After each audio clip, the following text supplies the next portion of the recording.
Changing the language in the Hulu app is a straightforward process. Follow these steps to adjust your language settings.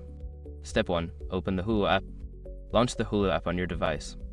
Ensure you are logged into your account to access the settings. Step 2. Go to Account Settings. Navigate to your account settings. This is usually found by tapping on your profile icon or the menu icon in the top corner of the screen. Step 3. Select Language Preferences. Look for the option labeled Language or Language Preferences within the Settings menu. Tap on it to view the available language options. Step 4. Choose your preferred language. From the list of languages, select your preferred language. This will change the app's interface language and may also affect subtitles and audio options. Step 5. Save changes and restart. After selecting your desired language, make sure to save any changes if prompted. It may be necessary to restart the app for the changes to take effect. Now you can enjoy your Hulu experience in your preferred language. If you encounter any issues, consider checking the help section or contacting Hulu support for assistance.